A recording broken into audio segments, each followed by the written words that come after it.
Thanks, Mel. We love this portion of the show. We call it You Sound Off. This is where you call us. It's a toll-free number. We love hearing from you, or you email us. And today we're asking, are you ready for those that can have the opportunity to be open right now, or will soon be open, to head back to nail salons, to get your hair done, to go to the dentist, to go to the gym? Are you willing? And if so, let us know. Call us. 1-866-267-3797. Let's get into it, Dee. Yeah, feedback at breakfasttelevision.ca is the email, and we'll start with one. This is coming from Nicole. She said, hey, Devo and Dina, I'm 100% ready to go back. I can't wait to support our local businesses and contribute to pulling the Canadian economy back up. I think people just need to do their part in order for everyone to feel safe going back. If we wear masks and wash our hands, I hope people will not be scared to return to normal, she does in quotes. These local businesses and families need us. I'll be getting my haircut and nails done as soon as possible. Thanks for all your positivity during this time. That's from Nicole Betty. Thanks, Nicole. Thank you, Nicole. And I think it's so great. Like, as much as you can support local restaurants, nail salons, hair salons, they are desperate for us to return if and when they're given the green light. So if you can, because I know a lot of people, they can't even put food on the table right now. They've been out of work, right? So true, yeah. So if you can, it's so important we get back to help refuel that economy and secure their jobs. They're banking on all their clients to return. And on top of that, too, we're not medical experts, and we're not going to, force anything on you. You got to do what's right for you. Yeah. And I think that's the most important thing, too. Think about what you're comfortable with, what your family's comfortable with. That's it. I don't think it's a matter of someone saying, oh, you don't want to support local. Of course you want to support local. We all do. But it's a matter of your comfort level. I think that's the most important part about all of this. Well said, of course, Nicole is ready for it, and a lot of people aren't ready for it. Yeah, you have to take your own calculated risks and whatever you deem is worth it, I suppose. Yeah. And to everyone, that's very different. Looks very different. Up next, we've got a caller on the line. Good morning, Robin. How are you today? Robin. Oh, hi. How are you? Great, good. Thanks. How are you? I'm doing good. There's a little hesitation there, Robin. What's up? Talk to us. Apparently, you have a doctor's appointment coming up? I do. I have one for 3 o'clock this afternoon. So I'm a little hesitant, but I know they've got protocols and stuff like that because I've been talking to them yesterday on the phone and stuff. So this is for an eye appointment. You've been waiting about 4 months for this, right? Wow. Yeah, it's a post-op appointment from a surgery that I had done back in February. So this is your first doctor's appointment since the pandemic, then?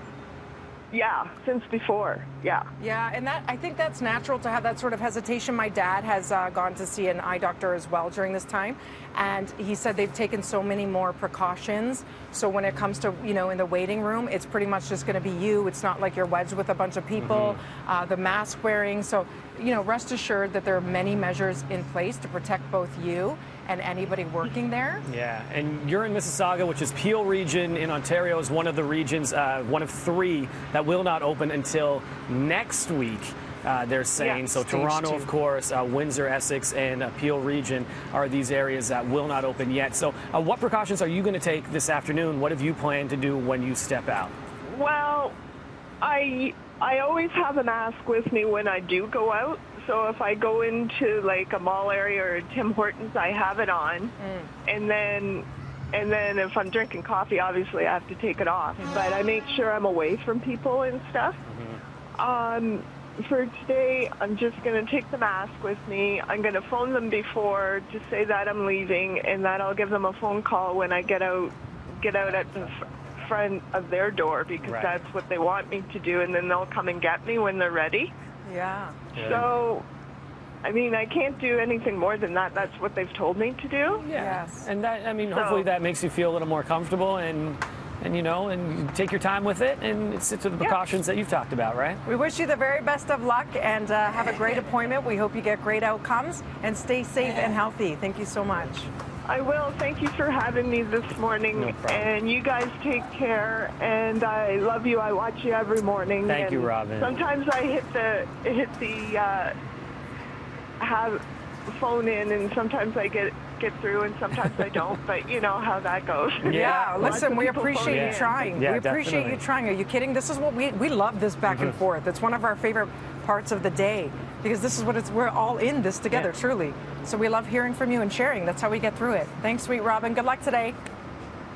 Up next, we've got another email, Dee. Yeah, this one's coming from Sue. She says, this is about the only time I'm going to agree with Doug Ford, Premier of Ontario, of course, on anything. We are still showing high numbers of COVID-19 patients in Toronto.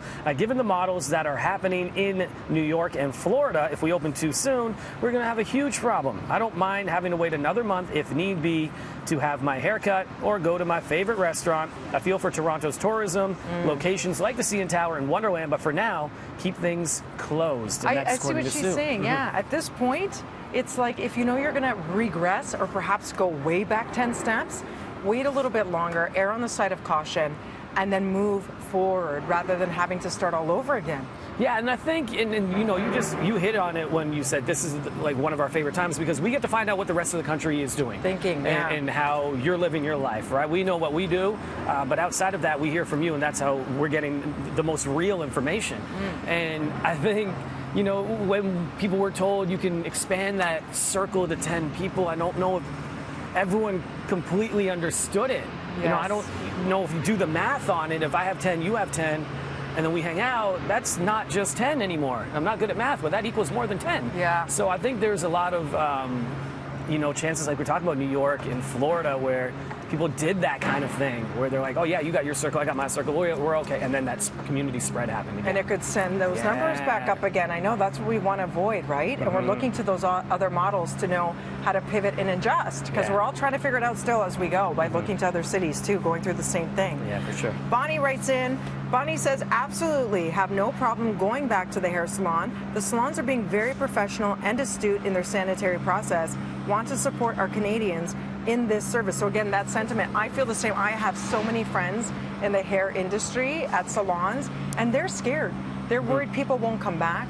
They're worried that, you know, no one's going to be there in the chair when it's time to, and they are taking so many incredible measures to make it safe by having longer hours. Some are open 7 days a week. They're staggering appointments so that no one's left waiting in the waiting area. Everyone's wearing a mask. They're cleaning everything down after every single person sits in the chair, wiping down equipment, hair dryers, the whole bit.